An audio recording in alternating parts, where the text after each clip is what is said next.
Sadar diri bukan berarti harus mengekang diri. Di suatu hari, seorang cowok anak SMA umumnya pergi ke sekolah ya kayak biasanya.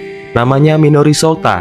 Cuman baginya hari itu terasa berbeda karena dia segerbong sama cewek tercantik dan terkenal yang jadi bahan omongan setiap sekolah. Bahkan dijuluki sebagai Putri Es karena sifatnya yang dingin. Di balik penampilannya yang udah kayak aktris ini, nggak heran banyak orang yang tertarik dan suka sama dia. Bahkan saat itu, Minori melihat cewek ini dideketin sama orang yang nggak dikenal. Untungnya nggak pernah sekalipun cewek ini nanggepin. Ya udah kayak dianggap angin lalu. Bagi Minori yang melihatnya, dia nggak punya niatan sekalipun buat sekedar ngobrol sama dia. Karena dia paham, dia tinggal di dunia yang berbeda darinya. Cuman perlahan-lahan Minori memahami satu hal dari cewek tersebut. Dia punya sisi yang berbanding terbalik sama sifatnya yang dingin. Dia perhatian sama orang yang lebih tua.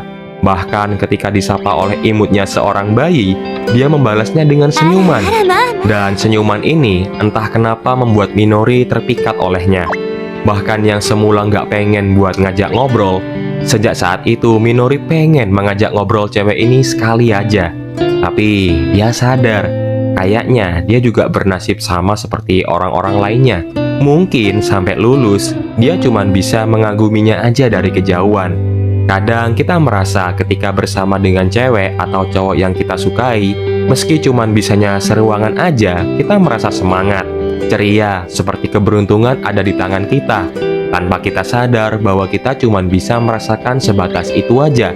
Sebatas berangan-angan untuk memiliki, tapi seringkali sadar diri, apakah kamu pantas untuk memiliki? Itulah yang dirasakan Minori setiap kali melihatnya. Tapi di suatu hari, kondisi gerbong rame, banyak orang, dan cewek itu hampir dilecehkan oleh orang di belakangnya. Bagi Minori, dia nggak mau melihat cewek ini kehilangan senyumannya. Jadi dia teriak dari kejauhan kalau ada pelecehan, bikin suasana jadi riuh kan, dan cewek tersebut terselamatkan olehnya. Sewaktu sampai sekolah, sahabatnya Eiji ngomong ke dia kalau di kereta tadi katanya ada pelecehan. Korbannya cewek yang disukainya. Kira-kira nih, kalau suatu saat cewek yang disukainya digituin lagi, mau ditolongin nggak? Ya si Minori cuman diem, nggak expect sama pertanyaan sahabatnya. Apalagi Eiji juga ngomong ke dia kalau masa mudanya Minori suram. Masa-masa SMA nggak punya pacar gitu. Katanya suka sama si Putri Es. Bagi Minori, melihatnya dari kejauhan itu sudah cukup. Juga apa yang terjadi hari ini, paling besoknya hari-hari kembali seperti biasanya. Sewaktu Minori pulang naik kereta lagi, entah kenapa, suara jernih orang di sebelahnya bikin dia menoleh seketika. Dan ternyata orang tersebut adalah si Putri Es. Dia berterima kasih ke Minori, berkatnya dia terselamatkan kemarin. Jujur aja, meski Minori menerima ucapan terima kasihnya kalau itu bukan hal yang besar baginya, tapi dia kayak grogi, nggak tahu ngomong apa lagi gitu. Baginya, dia merasa senang bisa melindungi senyumannya. Biasanya dia cuma bisa memandangi orang yang dikaguminya dari kejauhan, tapi kini ada di depannya. Meski memiliki kesempatan untuk mengobrol ketika Minori di dekatnya, cuman dia sadar kalau kesempatan itu adalah batasan dirinya untuk sebatas mengagumi, karena dia takut menjadi sok akrab yang ujung-ujungnya dibenci kayak orang lain. Sayangnya, apa yang Minori pikirkan justru kebalikannya bagi cewek tersebut. Dia meminta tolong ke Minori agar setiap hari ketika dia pergi naik kereta untuk berangkat dan pulang sekolah, untuk menemaninya di dekatnya. Karena dia emang setakut itu sama tatapan laki-laki, apalagi ketika disentuh sama orang asing kan. Kenapa nggak orang lain dan justru Minori? Karena baginya, dia nggak memiliki satupun sahabat atau teman yang bisa dipercaya. Tapi ketika cewek ini melihat tatapan Minori, dia sadar bahwa tatapan itu hanya tertuju ke wajahnya, bukan ke lainnya. Apalagi perbuatannya kemarin membuat dia yakin ternyata ada ya di antara begitu banyak orang yang hanya melihat dirinya sebagai tubuh untuk dipandangi, seseorang yang benar-benar melihatnya sebagai manusia untuk dilindungi. Mendengar ini, Minori sadar yang semula dia berniat menolak permintaan cewek ini, akan tetapi permintaan tulusnya ingin bersandar kepadanya bukan sebagai orang asing, melainkan seseorang yang telah menaruh kepercayaannya kepadanya sebagai seseorang yang telah melindungi dunia kecilnya, maka Minori menerima permintaannya sebagai sesama manusia. Mereka kemudian saling berkenalan satu sama lain.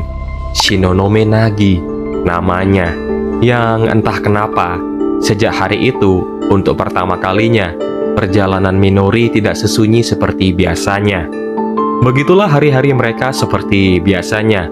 Minori masih nggak nyangka setiap hari berangkat dan pulang sekolah bareng sama Shinonome. Masih nggak nyangka juga kalau wajahnya tetap cantik kayak biasanya dan masih tetap canggung, minus topik. Untungnya perlahan-lahan cair sih. Selama ini, Shinonome sebenarnya udah lama menyadari tatapan mata Minori selama di kereta.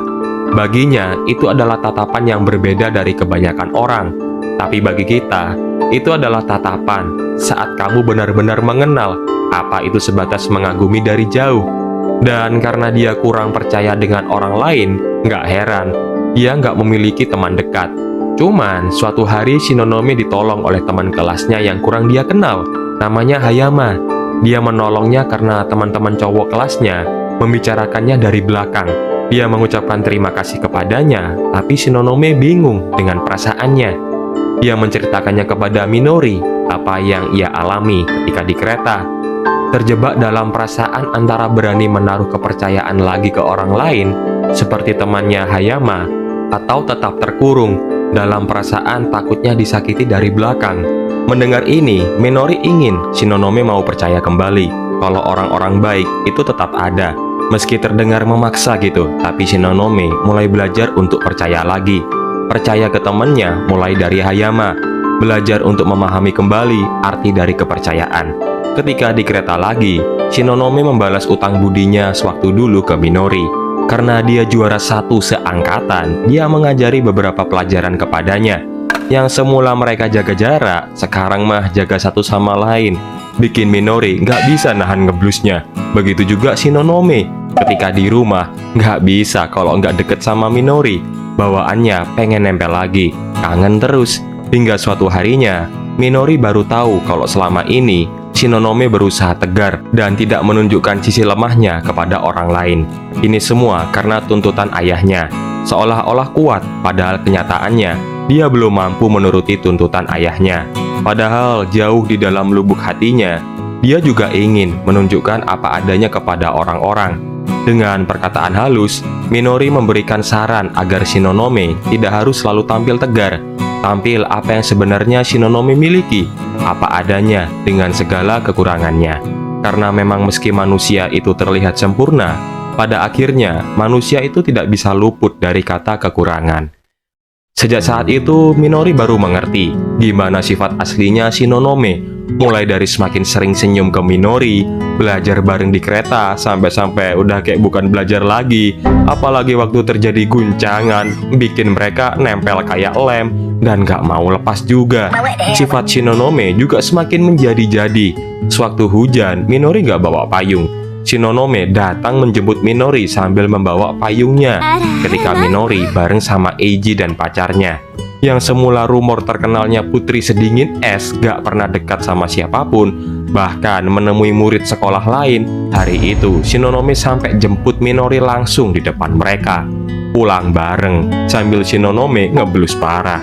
Sampai-sampai ketika belajar bareng di rumahnya Minori, niatnya tadi belajar justru malah minta dimanja sekarang. Dibuatin masakan dan bekal juga sama Shinonome. Cuman di keesokannya, sewaktu Minori berduaan sama Eiji, Minori cerita ke dia tentang perasaannya yang gak tahu dibawa kemana. Sahabatnya memberitahunya satu hal yang penting baginya. Suka dengannya atau bingung sama perasaannya itu wajar.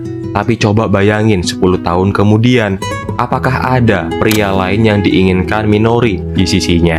Satu pertanyaan yang menampar hatinya perlahan, menampar kembali batasannya kalau Shinonome sempurna di mata dia. Cantik dari luar dan dalam, bekerja keras.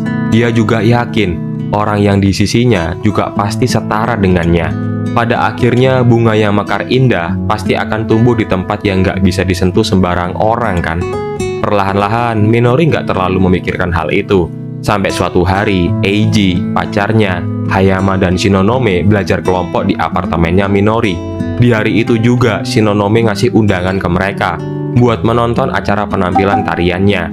Minori melihat Shinonome yang sekarang sudah berbeda dari sebelumnya. Yang semula, Shinonome berkata kalau dia nggak memiliki teman dekat, tapi sekarang, Shinonome mengerti bagaimana rasanya dikelilingi banyak teman dekat lagi. Sewaktu hari penampilan Shinonome tiba, terus terang, seseorang yang Minori lihat saat ini adalah seseorang yang sangat berarti baginya. Perlahan-lahan mengisi hidupnya yang sunyi, mengerti bagaimana rasanya diperhatikan oleh orang yang sangat kamu kagumi dan kamu sukai. Hanya saja, saat itu Minori masih belum bisa menganggap dirinya adalah orang yang penting bagi Shinonome. Dia sadar kalau dia hanya sebatas temannya, dan nggak lebih daripada itu. Meski begitu, dia tetap nggak rela melihat Shinonome bermekar indah tanpa di sisinya nanti. Dan apa yang ia khawatirkan selama ini ternyata terjadi. Di keesokan harinya, sewaktu mereka ngedate bareng, Shinonome masih seperti biasanya, senyum hangat di depannya, menghabiskan waktu seharian tanpa kenal lelah, tanpa kenal bosan, tanpa kenal waktu, dan tanpa kenal apa yang terjadi nantinya. Bahwa waktu yang mereka habiskan ternyata harus menutup lembaran kisah mereka. Apa yang selama ini Minori takutkan, kehilangan senyuman itu di depannya. Shinonome berkata kepadanya kalau ini adalah hari terakhirnya bertemu dengannya. Shinonome menerima tawaran dari ayahnya kalau dia dijodohkan dengan anak dari seorang pengusaha saingan ayahnya. Mengapa Shinonome tidak menolak tawarannya? Karena dia nggak bisa. Dia adalah anak angkat ayah ibunya. Jadi, ini adalah bentuk balas budinya. Shinonome meminta maaf kepadanya telah membawa Minori terlibat sejauh ini. Meminta maaf kepadanya telah memanfaatkannya secara nggak langsung. Karena telah membuat Shinonome bisa beradaptasi dengan laki-laki lagi. Semisal, kalau dia masih takut, itu kan bisa bikin keluarganya malu kan? Kalau mereka udah menikah. Tanpa sadar juga, dia telah jatuh cinta kepadanya. Ternyata cinta itu adalah rasa sakit yang paling indah ya. Pada akhirnya mereka saling dipaksakan oleh keadaan. Sebelum Shinonome benar-benar pergi dari Minori, ia berharap semoga nantinya Minori bisa menemukan seseorang yang jauh lebih baik darinya, lebih bahagia bersamanya nanti. Dan Shinonome mencium Minori, ciuman pertamanya yang hanya ia ingin berikan untuk Minori.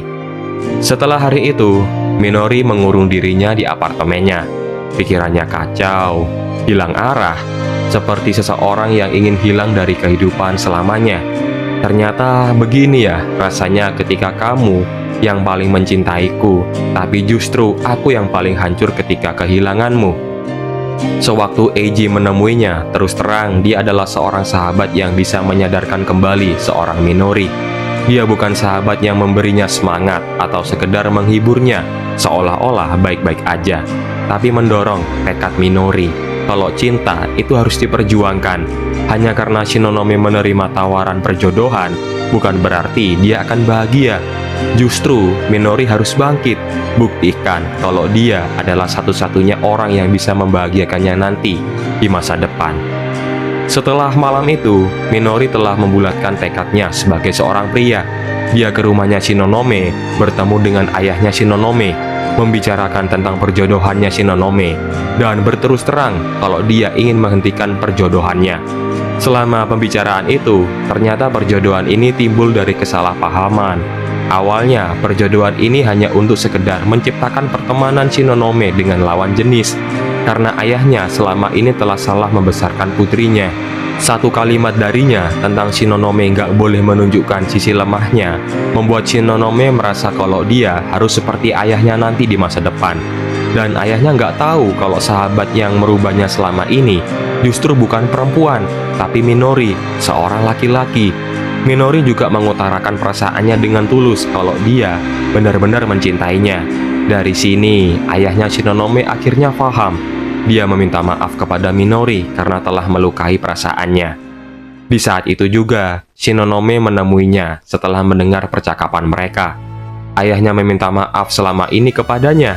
Ajarannya selama ini membuat Shinonome merasa terluka setiap harinya. Begitu juga ibunya.